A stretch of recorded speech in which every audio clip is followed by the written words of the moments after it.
and you expect to have a different result. Ladies and gentlemen, that's insanity. So I'm telling you right now, mina-mindset ko lang kayo. You have no choice. You really have to do well here. You have to do your best here. Do not just play around. Do your best here. You have no choice. Kaya ang term for the day, you have no choice. Kaya pag may ayaw sumama sa'yo, you have no choice. Pag hindi ka ulit maintindihan, ano ibig mo sabihin? Bahala ka. Hindi ko tatabihin. Nakuha nyo? Kaya yan po yung mga bagay na kailangan nyo maintindihan if you want to step up as a leader in network marketing. Because this is not just recruiting, bringing people and selling the products. Dito, alam nyo dapat kung ano yung pinasok nyo. Now, let me ask you. Sana intindihan nyo kanina. Palagay nyo, yung pinasok nyo. Nagkamali ka ba o tama ang decision mo? Diba? Tatamaan ka talaga eh. O ngayon, pagdating naman sa business, bakit po advantage ang networking? Number one, sabi ko kanina, di ba? Kung ngayon ka magbe-business, okay lang. Kaya lang nasa sunset industry ka na. If you have enough money to start a business, 100,000, kaibigan, huwag ka na mag-make business. Kung meron ka ngayong ipon na 100,000 at nag-iisip ka na magnegosyo, huwag mo nang inegosyo. Sayang yan. Ang dami ko pong kilalang tao nagnegosyo na lugi. Ang average, kahit tingnan niyo po sa Securities and Exchange Commission, every year na may nagbubukas pong traditional business, humihingi ng permit, nakano sa kanila yan eh. Nakatali, naka-record. Ladies and gentlemen, almost 85 to 90% of businesses fall out after 1 year. 85 to 90. Sa average, ang isang negosyante para maging successful ngayon, kailangan niya mabankrupt ng 4 to 5 times bago siya maging successful. That's how it is. Ang business ngayon, iba, karamihan nag-aaral pa ng MBA. Karamihan nag-aaral pa ng entrepreneurship. Karamihan nag-aaral pa ng business management. You know, may iba ako, pero pagdating sa business management, it's very ironic. Maraming nag-aaral ng business management, pero pagka-graduate, nag-employ, hindi business. Diba? Sige mo, pinag-aaral ka na magnegosyo. Tapos, ang nag-graduate ka, empleyado pa rin ang mindset mo. Nagets nyo? Kaya kung may pera kang ganito, may suggestion ako sa'yo, huwag mo na yung negosyo mo. Tago mo sa bangko. Tago mo. Tago mo sa bangko yung 92,000. Yung 8,000, i-pay-in mo sa AIM Global. Tama ba? Oh. Ito, ilagay mo sa mga bangko. Ito, ilagay mo sa bangko ng Alliance in Motion Bank. 8,000. Okay? MLM, maliit ang puhunan, walang risk. Pangalawa, wala kang expenses. Halos, ang expenses mo dito, pamasahe, pangkain, etc. Pero hindi ka tulad ng expenses na office rental, payroll, inventory, manpower, warehousing, importing, licensing. Eh dito, subukan mo magnegosyo ng 8,000 sa panahon ngayon. Tarpaulin, business permit pa lang, ubus ka na. Tama ba? Signage pa lang, tapos ka na. Pero sa AIM Global, all in, pagpasok mo nito, dito ako nag-pay income, ganda pa ng opisina nyo. Alam nyo, hindi mo lahat ng opisina ganito. Nakakikita nyo dito sa Bicol, kasi karamihan ng mga centers natin, maliliit lang. Kaya anong swerte nyo na ganito kaganda ang opisina ninyo? Ano pa? Escape the headaches of traditional business. Marami pong mga may negosyo, ang sasakit naman sa nakamit na kayo ng ganong negosyante. I know, may kaiinggitan mo eh. May inggit ka na negosyante sila kasi meron silang capacity. Pero pag alam mo na yung buhay nila, ma-amaze ka na, ang dami pala nilang sakit sa ulo. Just like, for example, yung mga negosyo, operations ng operation ng taxi, operator ka ng jeep, operator ka ng bus sa Manila, it's a really, really big headache. Kasi ang maintenance pa lang, magkano na. Pag naka-aksidente yung driver mo, pag naka-jack pa, pag ninakawang ka pa.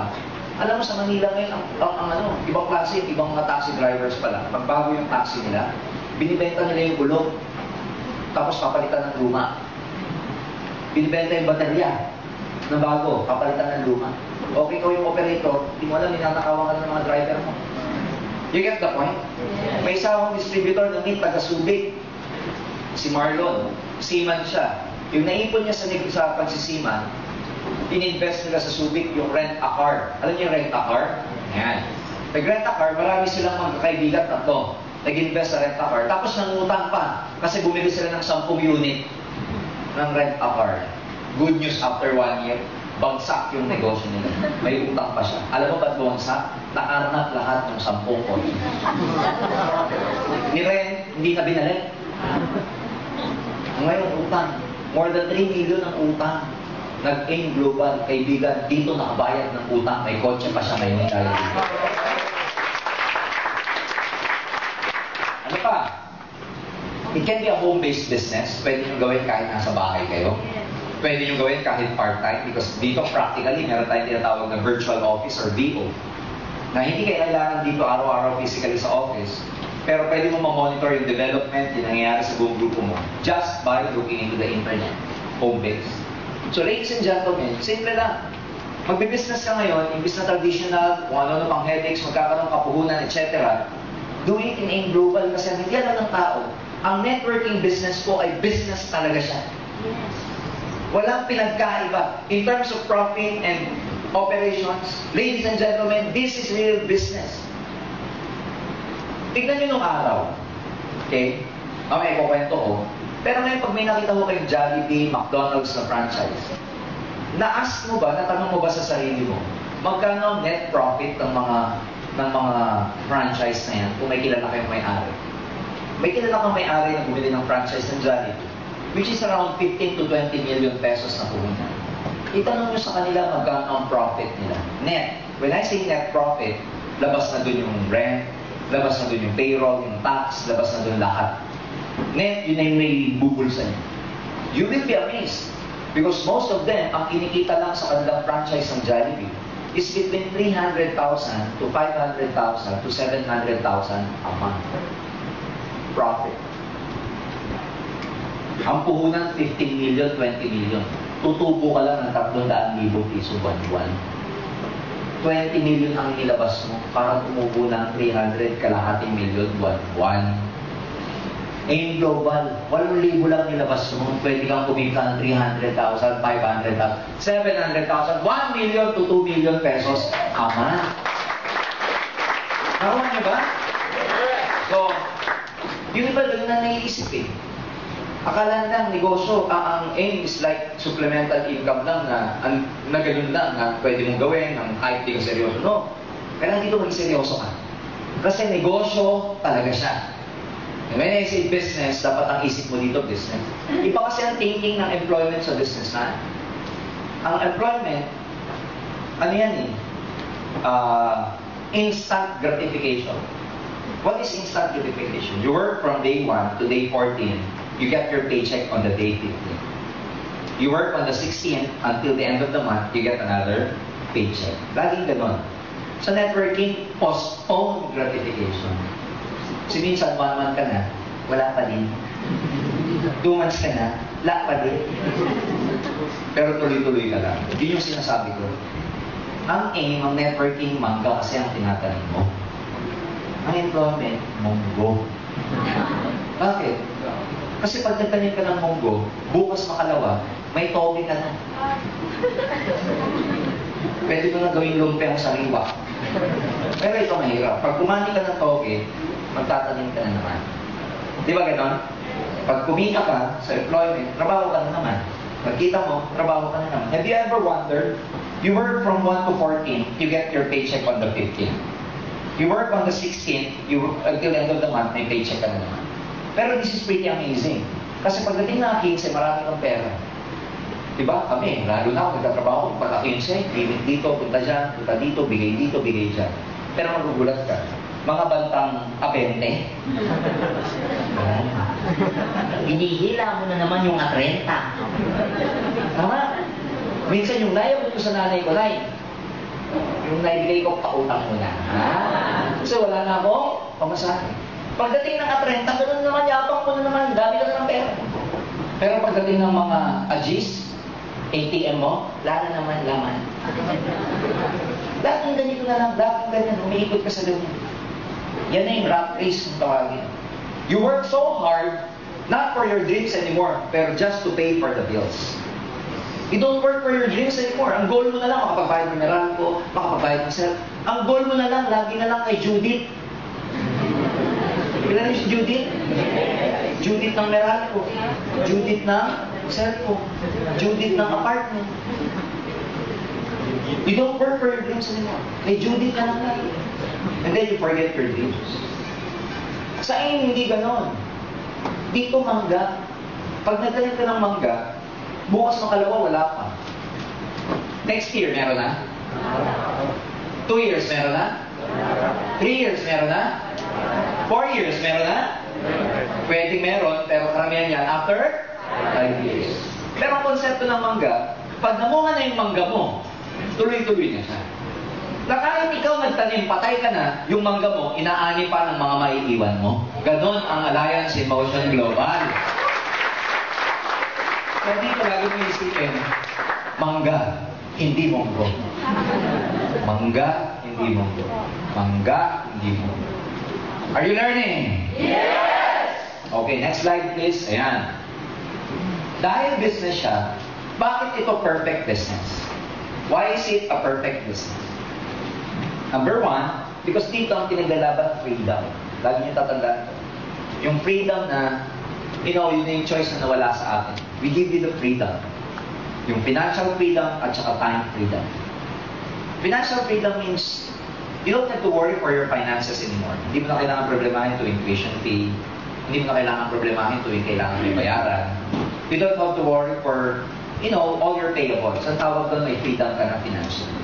And yun yung pinaglalaban dito. Hindi tayo nag-join. Hindi ito type ng business na para kumita lang. Iba yun eh. Ito yung business na pinaglalaban, freedom. Hindi lang pera dito. Hindi lang pagkita. Kalayaan ang pinag-uusapan dito. You know why? Kasi pag hindi ka financially free, para ka rin nakakulong. Nakakulong sa rehas ng kahirapan. May gusto kang mabili. Hindi mo mabili. Tawag doon, wala kang freedom. May sapatos kang gustong bilhin. Ang ganda eh. Sapatos. Ganda. Hindi ka may presyo, pangit. Yun ang hindi financially free. Ang financially free ang hindi financially free yung, alam mo, pag may pumasok ka, halimbawa pumasok ka sa mga babae, alam mo ba yung mango na buti. Pumasok ka, may sumusunod lagi sa'yo. Di ba yung lagi may nakasunod? Kakainis ka sikuhin. Kaya nag-window shopping ka lang naman. Yung pag may nakuha ka, kasya po sa inyo yan. Parang lusukat mo. Para lang medyo hindi ka, may kulay, fuchsia ba kayo? Hinahanap mo yung walang kulay, Pag kumakain ka, menu. Pag binuksan mo yung menu. Pag mamili, di ba? Kasi dahil pagkain. Pero alam mo yung pampatagal talaga doon? Pressure. Pag kumakain ka sa kalakatingin, sa kaliwa, sa kanan. Kanan, mura. Ay, ito, mura. Toasted bread. Ano yung ibig sabihin? Ako, nung empleyado ako, meron ako sapatos na gustong bilhin. Kaya lang pag-iipunan ko muna dahil hindi naman ganun kalaki sweldo. Alam mo yung feeling na babalikan mo yung sapatos na sasabihin mo. 3 payday ka na. Tinakausap ka rin. Pagbalik mo ulit, 2 payday ka na. It's exciting, lalo na yung ulit. 1 payday ka na. Pagbalik mo, wala na. May paano masasabi ko ito? Ako po, sabi ko nga sa inyo kahapon doon sa mga naka-attend sa akin. I came from a very poor family. Ayoko nang balikan nyo kasi wala akong freedom. Ang self-esteem mo mababa. Alam mo sa mall, kung sino walang pera. Bagsak ang balikan. Ba't naglakad? Diba? Alam niyo ba? Iba yung iba yung meron, iba yung karakas ng mukha mo at meron ka. Iba yung araw. Iba yung may laman, iba yung ang bilis mong magdesisyon. Yung feeling na secured ka, mamaya papaliwanag ko. But other than the financial freedom, dito, merong time freedom. Kasi marami po akong kilalang tao, katulad nga ng nasabi ko. Maraming pera, pero problema sa kanila, wala silang daming pera, pero dahil sa laki ng negosyo nila, wala na silang quality time for their family. Makikita nyo ito sa mga malalaking negosyante, mga mayayamang negosyante na Makikita mo, di ba, mayroon lang lumabas sa internet na kwento. There was a schoolboy na na-aksidente. And as soon as he was rushed to the hospital, yung mga parents was informed. The parents were very successful business people. So the boy was rushed to the hospital. In-inform yung parents. So yung parents, they also rushed to the hospital kasi unconscious po yung bata until such time na makarating sa hospital. Alam mo, nung binantay ng nanay at tatay yung kanilang anak, nung nagkaroon na ng naging conscious na, as soon as na nagkaroon na ng, it was like grade 3 or grade 4, as soon as magkaroon ng consciousness, bumalik. Pagbukas na mata, tuwan-tuwa yung parents kasi, alam mo na, hindi na ko may anak nila. But the first word na lumabas sa bibig ng bata, ng lalaki, where's Yaya? Where's Yaya? You get the point? Yes. Nagiging instinct na ng mga bata ngayon, Yaya. In fact, ang nagiging ugali na ng mga bata, ang Yaya. I know because ako, I have 2 children, yung yaya ko lagi nakasama, syempre. Alam mo na-influensa eh. Bisaya na yung mga anak ko eh. Mga ganun. So, mahirap din yung puro pera pero wala kang time. Kasi, hindi naman pera magpapaligaya sa'yo. Magbibigay kang magpapaligaya sa'yo kung ano yung nagagawa ng pera. Kung ano yung nagagawa ng pera ngayon, like pag may pera ka, makakabili ka ng sasakyan. Bakit gusto mo yung kotse? Because you as human beings, meron tayong feelings. We want to please ourselves. We want to be happy. Gusto natin yung joy. Kaya, ang hirap din. Ang maganda dito sa AIM, yung iba maraming pera pero walang time. Marami akong kilala ganyan. Pero mas marami akong kilala, puro time. Alam nila. Tama ba? Pero when you get to become successful in AIM, it's different. I promise you, people, you will have the money to enjoy your time. And the time to enjoy your money. Kaya naghihintay sa inyo. Kaya sa perfect business. Second, security. Of course, siyempre, isang big feeling na nabibigay ng money is security. You feel secured. Iba yung meron kang 7 figures income sa bank book. May bank book pa kayo? Do you look at them? Nothing to see. Di ba masarap yung makikita mo yung bangko mo, merong ganyan, tapos wait, tapos ganyan. Tapos may digit dito. Mga tipong nakalagay. Yan. Nakalagay. Hindi, masyadong malaki yan. Nakalagay, halimbawa, hindi, 500,000 na rin. Mga ganito. Yan, 1, 2, 3, yan. 10 million yung lamang. 10 million na savings. Masarap na kaya yun? Yes. Yung pag nakikita mo 10 million, pwede mo tago sa ilalim ng unan. May 10 million ako. Dito ang kikitain natin hindi lang pera. Kikitain dito, bilyon na pera. I have a test to that. During my peak in network marketing, merong taon na nag-profit sharing ako, 1 big paycheck. At the time, I was 27 years old. Ang profit sharing ko umabot ng 2.7 million. Isang bonus lang. It's just a bonus. 2.7. How would you feel 2.7 million? Ang maganda doon yung awarding namin. Pag in-award ang profit sharing, hindi mo alam kung magkano. Isa-surprise kayo. Bubuksan sa harap. Tuwa ako. Saka makakita na gano'n. To some people, ang 2.7 million, ano to? Separation pay na nila yan. Retirement pay na nila. Pero tayo hindi. Sa ganito, profit sharing pa. Number 3, this is a fair business. Bakit siya fair? Well, dito pag humataw ka, malaki check mo. Pero pag dito, hindi ka humataw, hindi mo pinagsipagan, hindi rin ganun lalaki check mo. Fair kasi ito, kahit sino pwede. Irrespective of your background, whoever you are, whatever background you came from, whatever religion, whatever educational background, it doesn't matter. So it's a fair business. Everybody is given an equal opportunity to shine. Ang maganda naman dito, hindi lang naman kami yung ganito, kikitain pati kayo. Nauna lang kami. Pero lagi kong sinasabi, pag may nauna, may kasunod, at ang kasunod, kayo na yun. May nauna na. Wala na talaga